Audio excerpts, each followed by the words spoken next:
उत्तराखंड को मिला most film friendly पुरस्कार। सीएम धामी ने प्रदेशवासियों को दी बधाई। कहा, सरकार बना रही नई फिल्म नीति, ओटीटी प्लेटफॉर्म को भी किया जाएगा नीति में शामिल।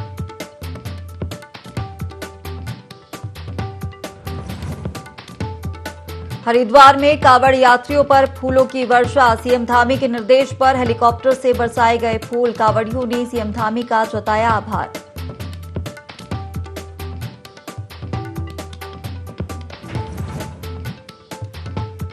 प्रदेश में अब नहीं हो पाएगी कर चोरी। मुख्य सचिव ने दिए अधिकारियों को कड़े निर्देश।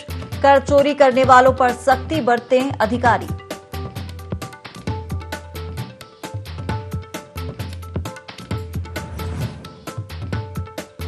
शौर्य दिवस की तैयारियों को लेकर कैबिनेट मंत्री गणेश जोशी ने ली अधिकारियों की बैठक। सैन्य धाम निर्माण की धीमी गति पर जताई नाराजगी। कहा, तेजी से किए जाएं निर्माण कार्य।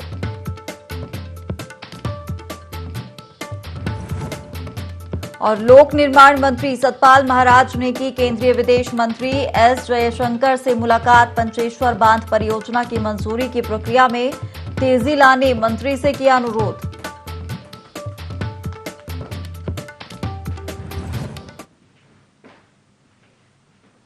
नमस्कार, बहुत स्वागत है आपका देवभूमि लाइव के इस खास बुलेटिन में। मैं हूं आपके साथ हिमांशा मेहता। बुलेटिन की शुरुआत करेंगे बड़ी खबर के साथ जो देहरादून से मिल रही है। टैक्स चोरी पर कार्रवाई की तैयारी में अब सरकार है। 35,000 करदाता टैक्स जमा नहीं करते हैं। जीएसटी में 1 लाख से अधिक व्यापारी पंजीकृत हैं। वहीं कई व्यापारियों के खाते सील किए गए हैं। कर चोरों पर अब सरकार सख्ती के मूड में नजर आ रही है। सीएम के निर्देश पर सीएस भी अब सख्त हो गए हैं। तो अब कर चोरों पर सरकार सख्ती के मूड पर है। आपको बता दें कि इसको लेकर सीएम ने निर्देश भी अधिकारियों को दे दिए हैं और इसके चलते सीएस भी अब सख्त रुख अपना रहे हैं। टैक्स चोरी पर अब सरकार कार्रवाई करने के लिए तैयारी कर रही है। आपको बता दें कि 35,000 करदाता हैं। जीएसटी में 1 लाख से अधिक व्यापारी हैं जो पंजीकृत हैं और इसके साथ ही कई व्यापारियों के खाते इसी के चलते सील कर दिए गए हैं। कर चोरों पर अब सरकार और सख्त हो गई है, जिसके चलते सीएम ने अधिकारियों को निर्देश दिए हैं। अब निर्देश के बाद सीएस भी सख्त हो गए हैं।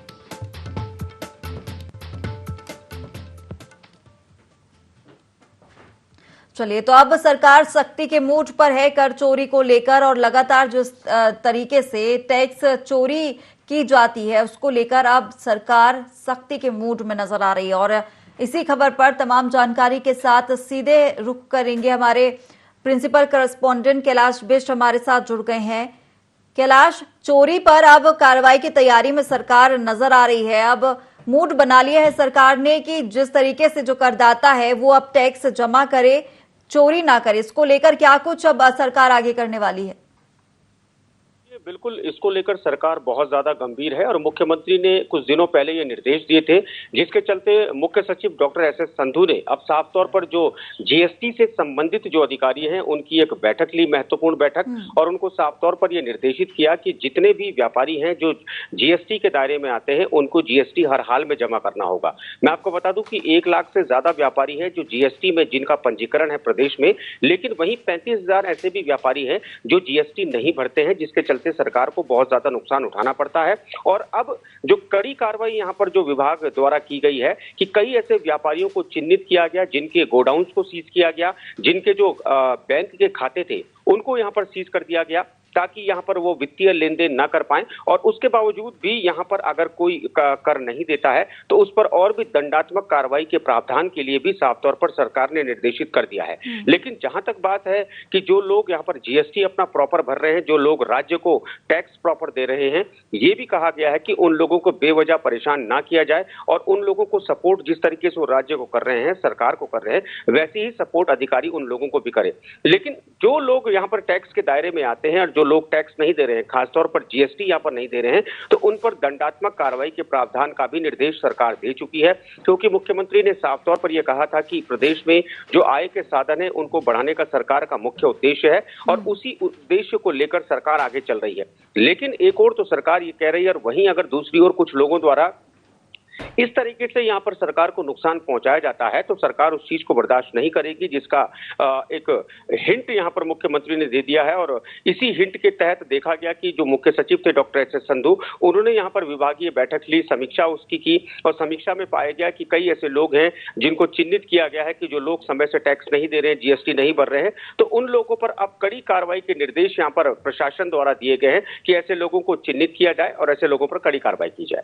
बिल्कुल कैलाश, लेकिन कहीं ना कहीं लोगों में जागरूकता अभी होनी चाहिए कि हम अपना जो कर है, करदाता, वो जरूर भरे और टैक्स चोरी ना करे। इसको लेकर कहीं ना कहीं जो प्रशासन है, शासन है, वो कोई योजना यहाँ पर चला रहा है, लोगों को जागरूक करने के लिए कोई कार्यक्रम किया जाएगा क्या? बिल्कुल, देखिए मीमांसा, आपने बहुत ही महत्वपूर्ण यहाँ पर सवाल किया है। मैं आपको बता दूं कि यही सवाल किया गया था मुख्यमंत्री से भी, और जो डॉक्टर एस एस संधू है मुख्य सचिव प्रदेश के, उनका साफ तौर पर यह कहना है कि वाकई में एक जागरूकता होनी चाहिए, क्योंकि जागरूकता ना होने के कारण कई ऐसे लोग हैं जो टैक्स के दायरे में आते हैं लेकिन वो टैक्स नहीं दे पाते। क्योंकि जीएसटी जो होता है 9% राज्य का होता है और 9% केंद्र का होता है, और तो टोटल 18% जीएसटी यहाँ पर दिया जाता है, चाहे वो कस्टमर हो या फिर व्यापारी हो। लेकिन जब कोई व्यापारी जीएसटी देता है तो उसको जीएसटी रिटर्न भी मिलता है साल में, तो जाहिर तौर पर उसको तो मुनाफा है। लेकिन कई ऐसे कस्टमर्स हैं जो जीएसटी देते जरूर हैं जब वो सामान खरीदते हैं, लेकिन उनको जब वो टैक्स नहीं भरते हैं तो उनको जाहिर सी बात है कि उनको जीएसटी रिटर्न नहीं मिल पाता। तो ये फायदा दोनों के लिए है, चाहे वो कस्टमर है या फिर जो व्यापारी है, मझोले हो या बड़े व्यापारी हो। तो यहाँ पर जागरूकता को लेकर अब सरकार ने ये कदम उठाया है कि जागरूकता की जाएगी। उन व्यापारियों को भी जागरूक किया जाएगा जो जीएसटी के दायरे में तो आते हैं लेकिन उन्हें जानकारी का अभाव होने के चलते वो जीएसटी नहीं भर पाते, तो ताकि वो लोग जब जीएसटी भरे तो उनको साल में रिटर्न वापस आए, तो उन लोगों को भी फाइनेंशियली यहाँ पर फायदा हो सके। उसके अलावा जो कस्टमर जो जीएसटी के दायरे जो जीएसटी देते हैं लेकिन उन्हें जीएसटी नहीं मिलता, तो वो लोग समय से अपना इनकम टैक्स हर साल भरे ताकि उनको भी जीएसटी रिटर्न मिल सके। तो ये तमाम चीजें हैं जो बहुत ही महत्वपूर्ण है, भले ही छोटी चीजें हैं लेकिन ये बहुत महत्वपूर्ण चीजें हैं मीमांसा, और इनको लेकर सरकार वाकई में जागरूक। बिल्कुल कैलाश, क्योंकि जानकारी जरूर होनी चाहिए जो टैक्स रिटर्न के बेनिफिट्स हैं उसको लेकर, तभी जो करदाता है वो कर भरेगा और जो कर चोरी है वो नहीं होगी। फिलहाल आप हमारे साथ बने रहिए, आगे और भी जानकारी हम आपसे लेंगे। तो जिस तरीके से टैक्स वसूली को लेकर अब सरकार सख्त हो गई है और इसके लिए लोगों को जागरूक करने के प्रयास भी यहाँ पर अब सरकार करेगी। हालांकि अगली खबर की ओर बढ़ेंगे और अगली बड़ी खबर देहरादून से, जहां प्रदेश में स्ट्रीट चिल्ड्रन पुनर्वास नीति बनेगी। बाल विकास मंत्री ने इसको लेकर आदेश दे दिए हैं। जल्द ही श्रम, पुलिस, शिक्षा, स्वास्थ्य और महिला कल्याण विभाग की बैठक होगी। बच्चों को चिन्हित कर पंजीकरण, रोजगार के लिए प्रशिक्षण दिया जाएगा। अनाथ बच्चों को बाल गृह में भेजा जाएगा।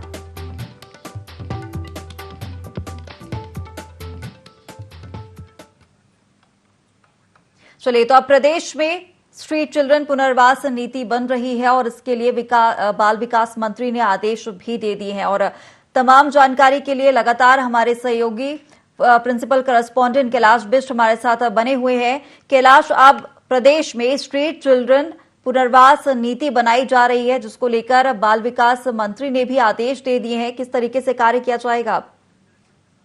देखिए, ये बहुत ही महत्वपूर्ण योजना है और मैं समझता हूं कि पहली बार ऐसा हो रहा है उत्तराखंड में जब किसी सरकार द्वारा जो स्ट्रीट जो चिल्ड्रन है उनके लिए इस तरह की नीति बन रही है कि उनको भी प्रशिक्षण दिया जाएगा, उनका भी पंजीकरण होगा, उनको एक घर मिल पाएगा। अब सड़कों के जो चौक चौराहे हैं उन चौक चौराहों पर ये बच्चे गाड़ी साफ करते हुए, सामान बेचते हुए या फिर भीख मांगते हुए नहीं दिखाई देंगे, ऐसा सरकार का मानना है और ऐसी सरकार पहल करने भी जा रही है। और जिस तरीके से यहाँ पर जो रेखा आ रही है विभागीय मंत्री हैं, उनका साफ तौर पर यह कहना है कि जो सरकार संकल्पित है तमाम ऐसे संकल्पों को पूरा करने का प्रयास किया जा रहा है जिससे न सिर्फ सरकार को फायदा हो बल्कि प्रदेश की जनता को भी ये लगे कि वाकई में सरकार उनके लिए काम कर रही है।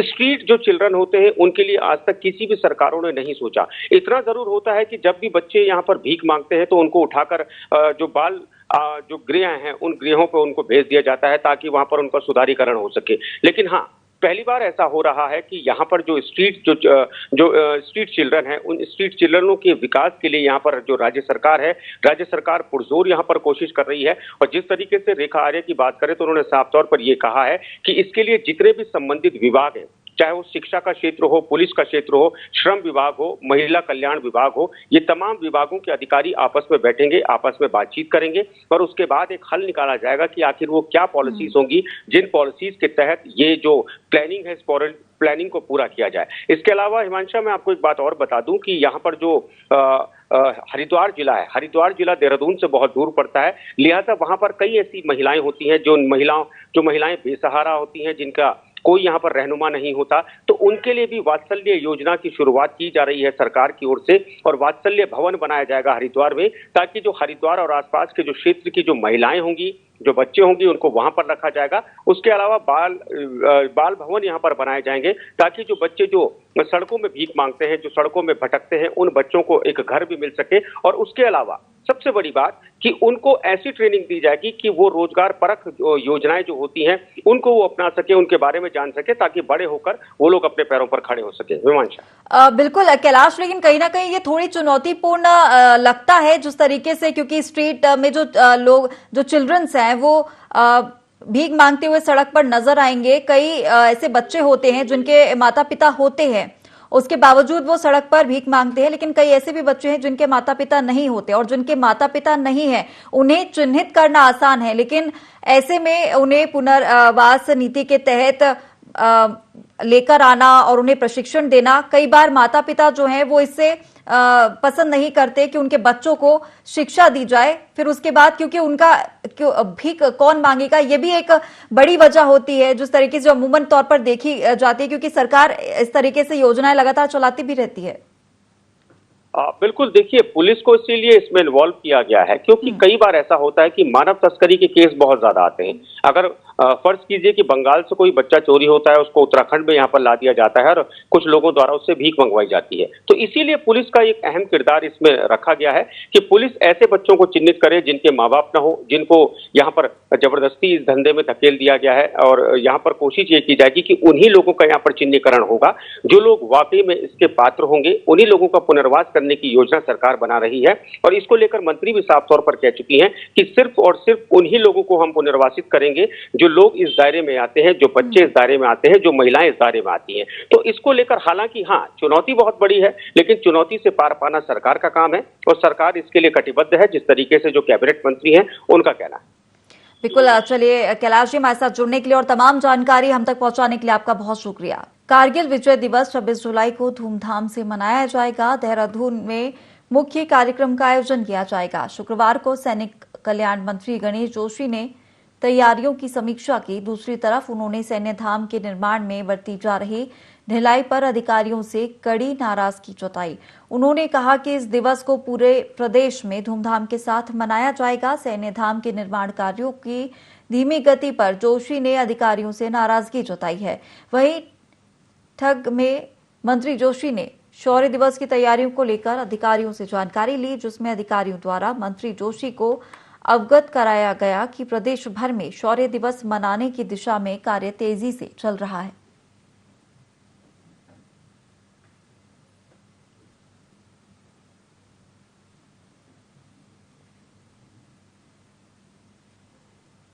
मुख्य सचिव डॉक्टर एसएस संधू ने शुक्रवार को सचिवालय में राज्य कर विभाग के साथ जीएसटी के संबंध में बैठक ली। इस बैठक में मुख्य सचिव ने अधिकारियों को स्पॉट वेरिफिकेशन ड्राइव जाने के निर्देश दिए। उन्होंने कहा कि इसके लिए वेरिफिकेशन टीम की संख्या बढ़ाकर अभियान में तेजी लाते हुए पूरे प्रदेश में शुरू किया जाए। मुख्य सचिव ने राज्य कर के अधिकारियों को निर्देश देते हुए कहा कि ईमानदार करदाताओं को परेशान न किया जाए, लेकिन कर चोरी करने वालों पर सख्त कार्रवाई की जाए। उन्होंने अपने समानांतर इंटेलिजेंस सिस्टम विकसित कर टैक्स चोरी करने वालों की जानकारी देने वालों को पुरस्कृत किए जाने की बात कही। साथ ही साथ ये भी निर्देश दिए कि जिस अधिकारी के क्षेत्र में लापरवाही करने वालों पर सख्त अनुशासनात्मक कार्रवाई की जाएगी।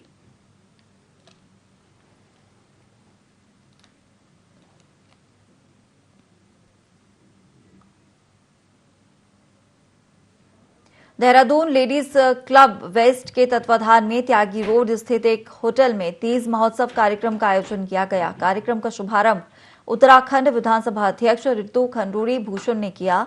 इस दौरान महिलाओं ने विभिन्न रंगारंग सांस्कृतिक कार्यक्रमों की प्रस्तुति दी। वहीं महिलाओं ने रंग बिरंगे परिधानों में सज धज कर कार्यक्रम में हिस्सा लिया और सावन के मनभावन गीतों पर झूमकर हरियाली तीज का स्वागत किया।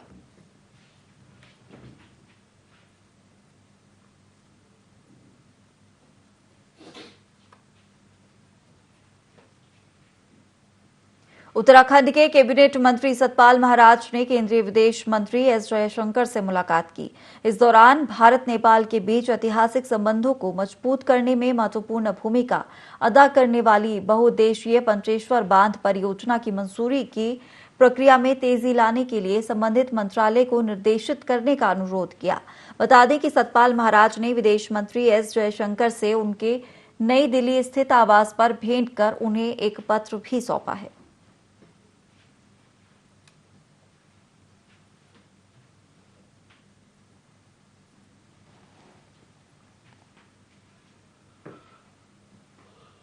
ऋषिकेश और मुनिकीरेती क्षेत्र में टेम्पो विक्रम एसोसिएशन ने जमकर प्रदर्शन किया। दरअसल विक्रम एसोसिएशन को कांवड़ यात्रा के दौरान कोई उचित स्थान नहीं मिल रहा है, जिससे एसोसिएशन के स्वामी एवं चालक भड़क गए और मांग करते हुए कहा कि प्रशासन उन्हें कोई उचित स्थान मुहैया कराए, जिसके बाद ही चक्का जाम खोला जाएगा। वहीं वाहनों की दिक्कत सामने आने पर कांवड़ यात्रियों ने भी जमकर हंगामा किया, जिसके बाद प्रशासन कांवड़ यात्रियों के लिए हरिद्वार की ओर जाने के लिए बसों की व्यवस्था कराई गई। कोरोना काल में व्यापार चौपट हुआ। अब सदैव की भांति हम सब संस्थाएं सहयोग करके पुलिस का, प्रशासन का कांवड़ मेले को सफल बनाते थे, लेकिन टिहरी पुलिस प्रशासन, जिला प्रशासन इतना आक्रमण्य हो गया है, इतना प्रताड़ना करना चाहता है कि हमारे व्यवसाय को चारों तरफ से उन्होंने बंद कर दिया है। और मैं तो कहता हूँ अगर ऋषिकेश में कांवड़िए भाई नहीं आएंगे, भोले नहीं आएंगे, हमारा व्यापार कैसे चलेगा। तो जो सदैव से ये रोड खुला हुआ था आने के लिए, उसको बंद करने का प्रयास किया जा रहा है, हमें प्रताड़ित करने का प्रयास किया जा रहा है। तो हम सब संस्थाओं ने निश्चय किया है कि हमने अनिश्चितकालीन बंद कर दिया है, हम कोई सहयोग नहीं करेंगे। अब प्रशासन की जिम्मेदारी है इसको कैसे करता है अपना कार्य करें। थ्री व्हीलर्स यूनियन ने हड़ताल कर दी थी। प्रशासन के द्वारा जीएमयू की जो हमारी बसें हैं, यात्रा कंपनी की बसें और एक्स्ट्रा रोडवेज की बसें लगाकर यात्रियों को भेजा जा रहा है। अभी तक पूरे शहर में करीब 25 बसों के द्वारा यात्रियों को भेजा गया है और बसें भी वेटिंग में है। पिथौरागढ़ में 21 जुलाई को एक महिला के अधजले मिले शव का पुलिस ने खुलासा कर दिया है। पुलिस के मुताबिक महिला के पति ने ही उसकी हत्या की थी। मृतका आरती की मां ने दिए बयान में बताया कि उनकी बेटी पिछले 3 माह से मायके में रह रही थी। आरोपी पति ससुराल में आकर जबरदस्ती उनकी बेटी को अपने साथ ले गया। वहीं मां की शिकायत पर पुलिस ने आरोपी पति से सख्ती दिखाते हुए पूछताछ की तो आरोपी पति ने अपना जुर्म कबूल किया है। सुबह पिथौरागढ़ शहर के बाहर एक महिला का आधा जला हुआ शरीर जो है बरामद हुआ है, जिसकी पुलिस के द्वारा शिनाख्त की कार्रवाई की जा रही है और साथ ही साथ पंचायतनामा की कार्रवाई कर पोस्टमार्टम के लिए भेजा गया है और उसमें मुकदमा पंजीकृत करते हुए अग्रिम वैधानिक कार्रवाई की जा रही है। शुक्रवार को मुख्यमंत्री पुष्कर सिंह धामी के निर्देशों के क्रम में जिलाधिकारी और वरिष्ठ पुलिस अधीक्षक द्वारा जनपद हरिद्वार के नारसन बॉर्डर से कांवड़ पट्टी पर चल रहे श्रद्धालु कांवड़ियों के ऊपर हेलीकॉप्टर से पुष्प वर्षा कर स्वागत किया।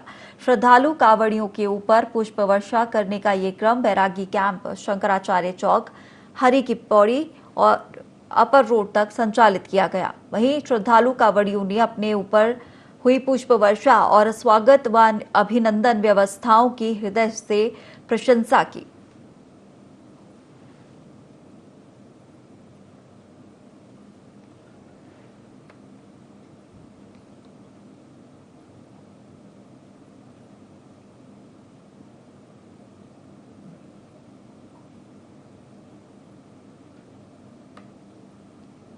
चंपावत में सोबन सिंह जीना विश्वविद्यालय अल्मोड़ा द्वारा 2 दिवसीय विश्वविद्यालय स्तरीय महिला फुटबॉल प्रतियोगिता आयोजित की गई। इस रोमांचक फाइनल मुकाबले में बागेश्वर महाविद्यालय की महिला टीम ने अल्मोड़ा एसएसजे परिसर की टीम को हरा दिया और वहीं इस रोमांचक फाइनल मुकाबले में बागेश्वर महाविद्यालय की महिला टीम ने अल्मोड़ा एसएसजे परिसर की टीम को 2-0 से मात देकर ट्रॉफी में कब्जा कर लिया। गरलचोर मैदान में हुए इस रोमांचक फाइनल मुकाबले में दोनों ही टीमों को खिलाड़ियों ने शानदार खेल का प्रदर्शन कर दर्शकों की वाहवाही लूटी। महाविद्यालय की प्राचार्य प्रेरणा नंदा के द्वारा खिलाड़ियों को ट्रॉफी के साथ पुरस्कार भी बांटे तथा उनके खेल की सराहना करते हुए भविष्य की शुभकामनाएं दी। जिला ओलंपिक संघ के जिलाध्यक्ष मनीष जुकरिया ने कहा कि अब पहाड़ों में लड़कों के साथ साथ लड़कियां भी फुटबॉल व अन्य खेलों में अपना दमखम दिखा रही हैं, जो पहाड़ के लिए गौरव की बात है। प्रतियोगिता में बागेश्वर, अल्मोड़ा, पिथौरागढ़, मनस्यारी महाविद्यालय की टीमों ने हिस्सा लिया है।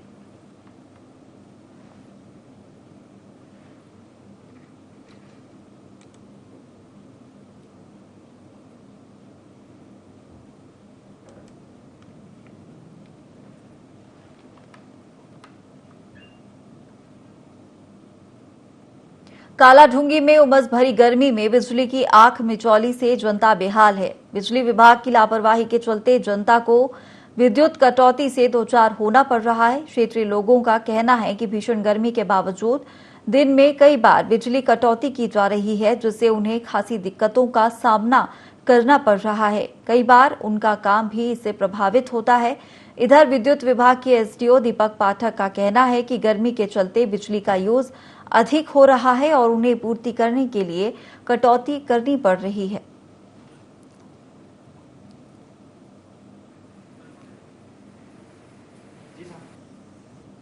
अभी लास्ट 15-20 दिन से ही जो है कालाढूंगी में रोस्टिंग स्टार्ट हुई। इससे पूर्व में रोस्टिंग फ्री ये एरिया था। इसमें क्या है, पेट्रोल हमारा जो कमलवा से बिजली आती है या बैलपड़ाव में जो बिजली चिल्किया से आती है, पिटकुल से आती है, वो पिटकुल द्वारा एक कोड दिया जाता है। उस कोड के तहत बिजली बंद की जाती है। तो ये जो है हमारे स्तर का नहीं है, ये हमारे पिटकुल स्तर से ही सप्लाई की जो है काट दिया। लोहाघाट के स्टेशन बाजार में एक दुकान मालिक ने सब्जी व्यापारी से दुकान खाली कराने की मांग की है। इसके लिए दुकान मालिक उदय सिंह ढेक ने एसडीएम को ज्ञापन सौंपा। ज्ञापन में उदय सिंह ने कहा कि उसकी दुकान मोटर स्टेशन में है, जिसे सब्जी व्यापारी को किराए से दी है। किराया मांगने और दुकान खाली करने को कहने पर सब्जी व्यापारी जहर खाकर जान देने व छूटे केस में फंसाने की धमकी देता है। दुकान मालिक ने दुकान का किराया दिलाने सहित दुकान खाली कराने और पुलिस सुरक्षा देने की गुहार लगाई है। से संबंधित है और इसमें किराएदार और मकान मालिक का संबंध है, तो हमने पुलिस को निर्देशित कर दिया है कि वो नियमानुसार कार्रवाई करे और यदि फिर भी बात नहीं बनती है तो वो सिविल कोर्ट से राहत ले सकते। और फिलहाल इस बुलेटिन में इतना ही। आप बने रहिए IE D24 के साथ।